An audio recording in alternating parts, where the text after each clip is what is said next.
Hi friends, this is Caitlin and welcome to the Kendra's Card Challenge 10 video hop and giveaway.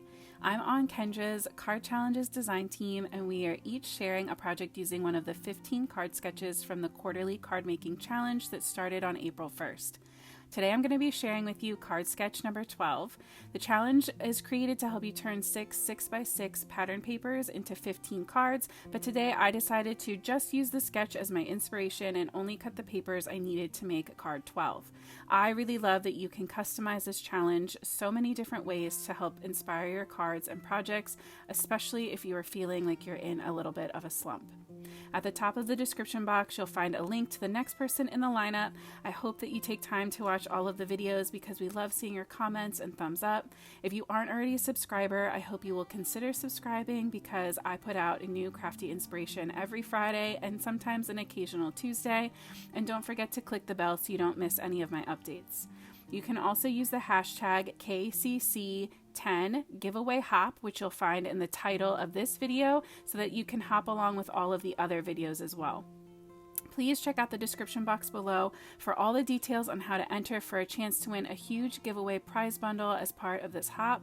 And if you want to see what you can win, pop on over to Cards by Kendra's YouTube channel. I'll have that linked here as well because she has all the good details over there too. For this card, I decided to use some honeybee stamps pattern paper as my inspiration. So I grabbed the vitamin C and the grain and grunge pattern paper pads, which are a little bit bigger than a standard 6x6 pattern paper pack, but you could 100% just trim these panels down to be 6x6 and then use the cutting instructions and the dimensions listed in Kendra's whole challenge PDF that you can download, and that will take you through all of the information that you need to cut down your papers if you intend to do this in the traditional way.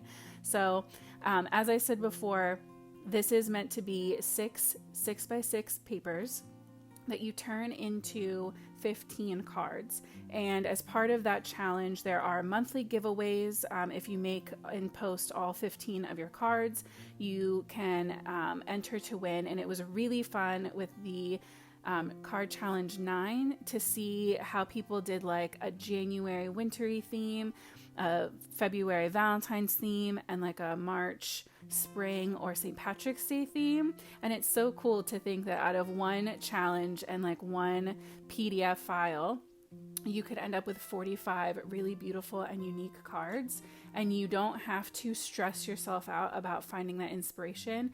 Like half of the work is already done for you.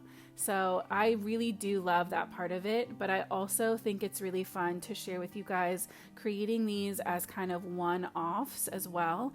For those times where you know that you want to create, you have time to sit down and craft, but nothing is kind of speaking to you on its own. I don't know about you, but that does happen to me pretty often. And so I love having something in my back pocket that I can just pull out and have a sketch and just sit down and create and not have to worry about it or feel pressured that I'm not, going crazy. And if you've been on my page before, you know that I love Copic coloring and ink blending and scene cards, but something I struggle with is making a more clean and simple style card. And a lot of times when I use my pattern papers, I end up covering them up with my scene or stamped images, and they kind of just end up being supporting actors on my card, where this sketch I picked because it really does allow me to feature the pattern paper as the star of the show. So what I did here was I just took a piece of printer paper and I cut that down to be 4 by 5 1/4. So that way it gives us just that little bit of border around on our card base, that teal base that's going to poke out around the sides. And I'm using this to line up my pattern paper, and then I'll just trim off any of the extra because, I don't want to stress about the cutting parts too much. I got really close. So you will see a tiny little sliver of white down there. I just trimmed it off. It looks great on my card, so I'm not stressed about it. And then the 2-inch-ish featured image or featured thing on my card that's going to go on that side, I decided to use this heart shaker pouch starter kit from This Calls for Confetti. This was so fun to use. So before I could die cut it, I had it lined up just so I could make sure my sentiment would fit.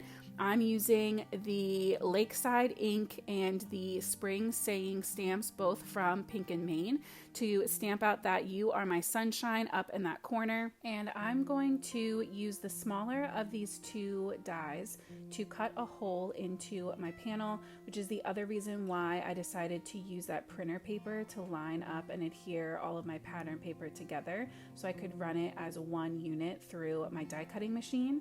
But I love that this set comes with the larger and the smaller so that you can make a frame if you want, or you can really, do whatever makes you happy with this little shaker kit. And you can use these plastic insert for the shaker pouches, or you could just build up your layers and still just use some foam tape.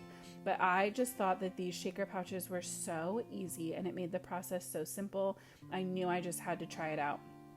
So I held that little heart in place with my paper lined up where I wanted it to go, and traced it out with a pencil and used that to line it up later with my sequins. But then I decided that in the sketch it looked like there was some accent paper kind of covering these layers where the different pattern papers met up, and I didn't really want that covering the transition where the heart was, but I wanted to add something special to the bottom just to balance out all of the weight that's going to be up at the top from that shaker. So I decided to take this really beautiful ribbon that I actually got from the dollar store, and I just glued it across the front so it stays lined up across where my pattern papers meet, and then taped the excess on the back. And now I'm going in with some sequins from This Calls for Confetti. This is the Island Blue Confetti Sequin Mix, and it is the most gorgeous teal with this like golden iridescent reflect in it. I love it so much. So I just sprinkled some down there. I peeled off the sticker backing, and then I just used my pencil drawing my outline that I did just to line that up, and it went down so easy. I love a shaker card, and in general I don't think they're very difficult, but this was by far the easiest shaker I've ever made. So once I had that into place, I pressed it down really well, and I could have just adhered my panel down flat, but because of that ribbon and the extra weight that had in between my paper, I decided to go in with some thin foam tape, and that way it would just kind of even out that texture so you wouldn't see the bump of where that ribbon is in my card.